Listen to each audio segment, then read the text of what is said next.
واش عمرك تخيلتي واحد المرأة تعيش مع راجلها 10 سنين وتقرر تقتله بشوية بشوية بلا ما يخلي حتى أثر؟ والأخطر من هاد الشي ماشي غير هو، حتى بناته ما سلموش منها. السلام عليكم خوتي، كنتمنى تكونوا كاملين بخير على خير.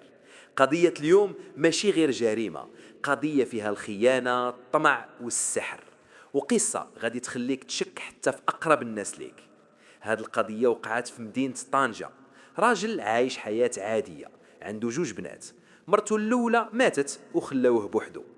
من بعد تعرف على وحدة وتزوج بيها، ورغم أن العائلة ديالو كانت رافضة هاد الزواج هو ما سمع لحتى واحد، وكان دايما كيقول لهم أنا خاصني مرا تعاوني وتربي لي بناتي. ولكن ما كانش عارف باللي جا بعدو لدارو. مع الوقت صحة الراجل بدات كتدهور، وبناته حتى هما مرضوا بطريقة غريبة، ولاو ما كيقدروش يتحركوا، شعرهم كيطيح ووجوههم دبلات، ولكن حتى واحد ما فهم شنو واقع.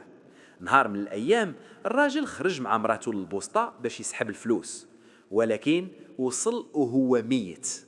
نعم، ميت، وجسمه فيه آثار الضرب والدم خارج من نيفو. الناس تجمعوا، البوليس جا، والقضية بدات تكبر. الزوجة قالت مات فجأة، كان مريض. خوها قال نفس الكلام، ولكن تقرير الطبيب الشرعي قلب كل شيء.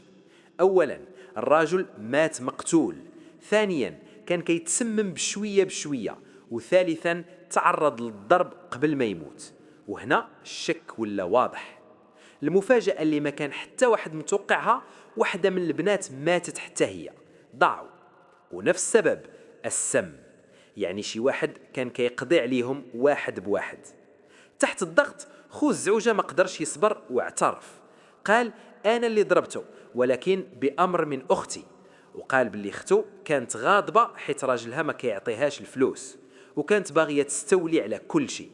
الزوجة كانت كتسمم راجلها وبناتها سنين حتى ضعفات صحتهم كاملين، ومنين قرب يموت قررت تكمل عليه وتقتله باش تاخد الفلوس بلا صداع. الأخطر السحر. ومن بعد اعترفت باللي كانت كتمشي عند شوافة، وهي اللي كانت كتعاونها وتعطيها داك السم. إذن الزوجة تحكمات بالمؤبد، خوها 30 سنة، الشوافة حتى هي مؤبد. ولكن الثمن كان غالي بزاف، راجل مات و2 بنات ضاعوا. شحال من مرة كنثيقوا في ناس وكنعطيوهم حياتنا، ولكن في الحقيقة كيكونوا هما الخطر الكبير. اختيار شريك الحياة ماشي لعبة، راه قرار يقدر يبنيك ولا يدمر حياتك كاملة. إلا عجبتكم القصة ما تنسوش ديروا لايك وتشتركوا في القناة، وخليوا لي رأيكم في الكومنت، واش كنتوا غادي تشكوا في هذه المرأة ولا لا.